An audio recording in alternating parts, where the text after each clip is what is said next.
what a quality action we had today in Brazil. The sprint race and the main qualifying. Some people outside the points trying to gain in some points and got off well, and they ended the sprint race good, while some got some pain out of it. And somebody like Oscar Piastri, I think, is becoming more evident that he might not win the championship, and with the way it's going, if he's not careful, he might end up in third position for the championship. Well, what do I know? Red Bull are still having their own issues, because going into the sprint today, we saw Max Verstappen improved. He came from sixth, he ended the race fourth. Yeah, Oscar Piastri had his own incident. It was an outrage, as we had some accidents, red flags, and a lot of yellow flags during the race. The race leader and championship leader, Lando Norris, did a quite decent job. But I've said it at the beginning of this year that we have a young boy with a huge brain on his head, and that is Kimi Antonelli. And towards the end of the season, he was shooting for the stars. And I hope George Russell, that has been talking, I'm better than that,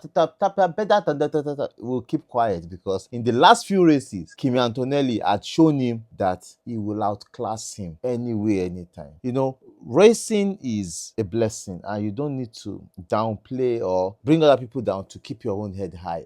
Now, coming into this morning, we had a rain overnight that washed the track away, and that track is one of the most abrasive tracks. That track is one of the most beautiful tracks to race on. Coming to Brazil, teams raise the ride height up a little than other tracks, because the track is bumpy, and at the end of the day, you wear the plank and the underneath of the car, and you might be disqualified. So all the teams come to raise up a little, and they find it very difficult. And coming into the weekend in which you have only one FP1, you might not quickly know where the balance of the car is, or where the car best performs. If you bring it down too much, it will be bumpy, you might lose your rear. If you take it up too much, you lose performance. And also, if the rear wing is too beefy, it gives you some quality arrogance on the track. But a lot of things can affect performance in Brazil, and again, you might not be sure when it will rain. During the sprint race, you had Lando Norris got up very well, and the Mercedes were fast. In all 3 years, the Max Verstappen complained about the car. The car is losing its rear. The race today was terrible, because he ended 4 seconds behind Lando Norris. And remember, Oscar Piastri was not in the race. It could have been a little bit bad if Oscar Piastri was in the race for him. Going to the Ferrari in a 24-lap race, even with the red flag, Ferrari were still 16 seconds behind the winner of the race, Lando Norris. I don't understand what Ferrari are doing,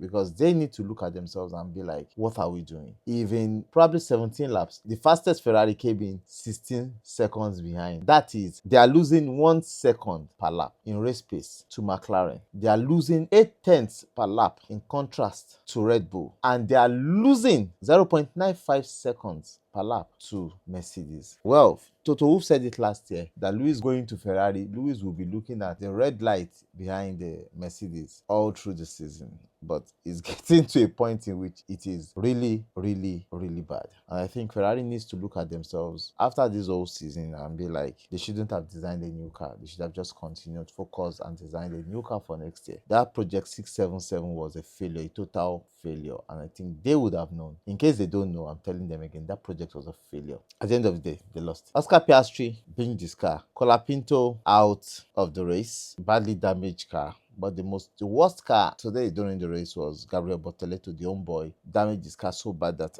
for me, I was so afraid. When you look at it, I think sometimes that is the disadvantage of playing too much of game. You know, you think everything is possible. We saw that with Jack Doohan in China this season. Now, he did the same thing. There's only one racing line. Sometimes you don't risk it. The track is drying, yes. A lot of the cars, especially in turn 1, are just drifting off. So why not find a possible place to overtake than just making that overtake and just destroying the car? He was unable to come out for qualifying today because they had to rebuild the car. The front and the rear, I think they have to go for a new gearbox probably. It looks worse. He beat too much and he got too much. But great one for Oliver Bierman. Yuki Tsunoda had a great drive. Started 19th, ended the race 13th. Carlos Sainz started from the pit lane, ended 14th. Nico Hülkenberg had a big shunt, was able to get to the garage, started the race. Alex Albon out, Liam Lawson out. But I think Liam Lawson got a penalty for his squabbles with Oliver Bierman, and which cost Oliver Bierman's position. Lewis Hamilton started the sprint race. That gave him 2 points. in the sprint race. They could have done better. Going into the qualifying, the two Red Bulls are out of qualifying in Q1, and not a surprise for me, but a big surprise because after the sprint race, Max Verstappen said they will look at some other setup changes they can make. And after this qualifying, they are locked up for tomorrow. They made some changes that didn't work on the car, and those changes put them out. And for me, I think Red Bull coming with some upgrades in Austin, more in Mexico, overshoot it. But for Max Verstappen out in Q1, Yuki Tsunoda out in Q1, 19th and 16th. That is a bad result, and that is as a result of the team's decision. I don't know what Max Verstappen wants to do, because some people are saying, no, he started 17th last year, he won the race. That last year race, the 72 lap race, forget about it. They had the best car last year. So if Max Verstappen comes in 10th tomorrow, it's a great race for them, and if they can pick up more points, that's the most expensive and the most beautiful race they've had, because the car is not looking like a car that can get decent points tomorrow. We had Max Verstappen, Ocon, Colapinto, Tsunoda, and Bortoleto out. Meanwhile, Lando Norris stopped every qualifying session. What a job Oliver Behrman did this qualifying. He was consistent. He was in top 5. Lest for the last shootout in which he ended in 8th position. What a great qualifying it was. Lewis Hamilton's race today in the sprint race was not mad by the stewards because he was reprimanded after what happened yesterday, because it would have been inconsistent of them if they had penalized him. Because by the time the yellow flag came out, his eyes was off it. There's no way you can see it. Also in the sprint race, Tsunoda was a guinea pig for the team to check the beefier wings for the qualifying and the race. I think that was one of the reasons why the two Red Bulls are out in Q1. Lewis Hamilton and Charles Leclerc need to work together to move that team forward, because with the rate that team is going, that team is looking like a mess. If only one driver is giving feedback and the other is just trying to make sure he gets decent points, it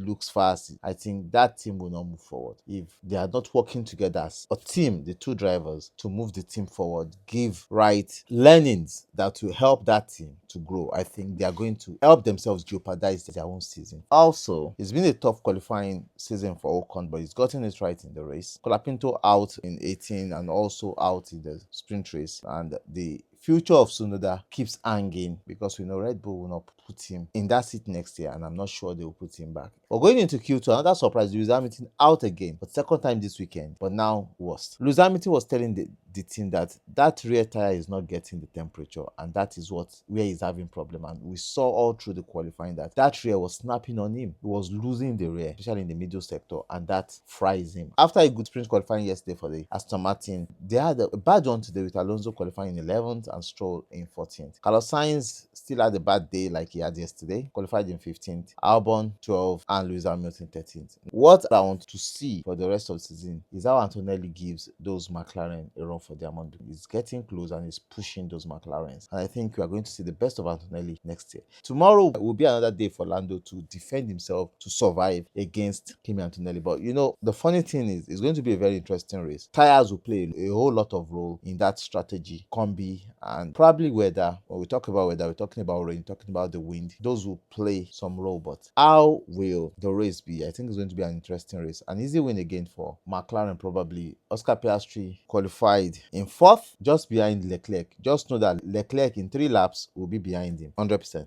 Aja, I think, would have a good race tomorrow, but let's see. If there are no squabbles, no collisions, it's going to be a very interesting race. So Lando Norris on pole, Antonelli 2nd, Leclerc 3rd, Piastri 4th, Aja 5th, George Russell, Liam Lawson, good one for him, 7th, Bierman 8th, great weekend for him, and Gasly 9th, Nico Hulkenberg 10th. After the race, we give you one of the best analyses you've ever listened to. You don't want to miss it. Catch you guys. If you've not subscribed, please subscribe, like, share, comment. I love you guys. Bye. Cheers.